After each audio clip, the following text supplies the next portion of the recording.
ఛత్తీస్గఢ్ లో 2 చోట్ల జరిగిన వేర్వేరు ఎన్కౌంటర్లలో 30 మంది మావోయిస్టులు మృతి చెందారు. ఎదురు కాల్పుల్లో ఓ జవాను మృతి చెందినట్లు తెలుస్తోంది. మరింత సమాచారం మా ప్రతినిధి లింగయ్య అందిస్తారు. లింగయ్య, ఛత్తీస్గఢ్ లో జరిగిన భారీ ఎన్కౌంటర్ పై తాజా వివరాలేంటి? ఈ ఏడాది అంటే 2025లో జరిగిన అతిపెద్ద ఎన్కౌంటర్ లో ఇది రెండో ఎన్కౌంటర్ గా చెప్పవచ్చు. ఇప్పటికే ఫిబ్రవరి 9న బీజాపూర్ జిల్లాలోనే జరిగిన ఎన్కౌంటర్ లో 31 మంది మావోయిస్టులు మృతి చెందడం, మరోసారి అదే జిల్లాలో బీజాపూర్ అటవీ ప్రాంతంలో జరిగిన ఎన్కౌంటర్ లో కూడా దాదాపు ఇప్పటి వరకు మనకు అందుతున్న సమాచారం ప్రకారం అయితే 2 ఎన్కౌంటర్లు జరిగాయి. 2 ఎన్కౌంటర్లో కూడా మొత్తం 30 మంది మావోయిస్టులు మృతి చెందినట్టుగా కూడా మనకు సమాచారం అందుతుంది. ఛత్తీస్గఢ్ పోలీసులు అధికారులు కూడా దీనికి సంబంధించిన అధికారిక ధృవీకరణ కూడా చేసిన సందర్భం ఉంది. ఛత్తీస్గఢ్ లోని బీజాపూర్ జిల్లా గంగలూరు పరిధిలోని అండ్రీ అటవీ ప్రాంతంలో ఇవాళ ఉదయం తెల్లవారుజాము నుంచి కూడా దాదాపు 9 గంటలుగా మావోయిస్టులకు భద్రతా బలగాల భీకరమైన ఎదురుకాల్పులు జరుగుతున్నాయి. ఈ ఎదురుకాల్పుల్లో మావోయిస్టులు భారీగా మృతి చెందారు. అంతకంతకు మృతుల సంఖ్య అయితే పెరుగుతూనే ఉంది. గంట కూడా మృతుల సంఖ్య పెరుగుతుంది. ఛత్తీస్గఢ్ పోలీసులు తొలుత వెల్లడించిన ప్రకారం 18 మంది మృతి చెందారని చెప్పారు. ఆ తర్వాత 22 మంది, తర్వాత ఇప్పుడు ప్రస్తుతం 26 మంది మావోయిస్టులు ఎదురుకాల్పులో మృతి చెందినట్టుగా కూడా పోలీసు వర్గాల నుంచి సమాచారం అందుతుంది. అధికారికంగా కూడా ఛత్తీస్గఢ్ పోలీసులు కూడా ప్రకటించారు. ఇదే ఎన్కౌంటర్ లో రాజు అనే ఒక జవాన్ కూడా మృతి చెందినట్టుగా కూడా పోలీసులు ప్రకటించారు. మరోవైపు కాంకేర్ నారాయణపూర్ అటవీ ప్రాంతంలో జరిగిన మరో ఎన్కౌంటర్ లో కూడా 4 మావోయిస్టులు మృతి చెందారు.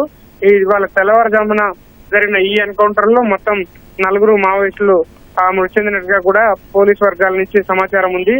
భద్రతా బలగాలకు ప్రధానంగా బీజాపూర్, అదేవిధంగా కాంకేర్, నారాయణపూర్ అటవీ ప్రాంతాలను జల్లెడబడుతున్న సందర్భంలో ఇవాళ ఉదయం తెల్లవారుజామున మావోయిస్టులు తారసపడడం, వారితో మావోయిస్టులు ఏకంగా కాల్పులకు దిగడం, ఎదురు కాల్పుల్లో పోలీసు భద్రతా బలగాలు కూడా ఎదురు కాల్పులకు దిగడంతో ఇవాళ మొత్తం 30 మంది మావోయిస్టులు కూడా హతమయ్యారని చెప్పవచ్చు. మావోయిస్టులు ఉన్నారన్న పక్క సమాచారంతో కూడా గత 4-5 రోజులుగా అటవీ ప్రాంతాలను జల్లెడబడుతున్నారు. ఇవాళ ఉదయం ఎక్కడైతే ఈ సంఘటన స్థలం ఉందో ఆ సంఘటన స్థలాన్ని కూడా చుట్టుముట్టిన మావోయిస్టులు, పోలీసులు, భద్రతా బలగాలంతా కూడా ఏకదాటిగా మావోయిస్టులపై కాల్పులు జరపడం, ఎదురు కాల్పుల్లో మొత్తం 30 మందిగా మృతి చెందినట్టుగా తెలుస్తుంది. ఈ ఏడాది 3 నెలల్లోనే అంటే 2025 జనవరి నుంచి ఇప్పటి వరకు దాదాపు 90 మంది మావోయిస్టులు మృతి చెందినట్టుగా కూడా ఛత్తీస్గఢ్ పోలీసు వర్గాల నుంచి మనకు సమాచారం అందుతుంది. ప్రధానంగా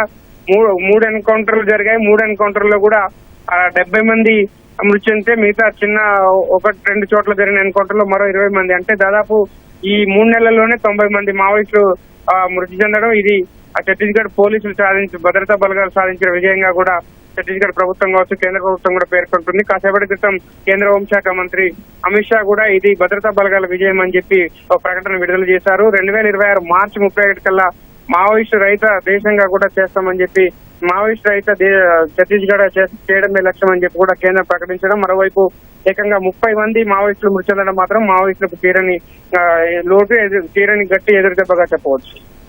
ధన్యవాదాలు లింగయ్య.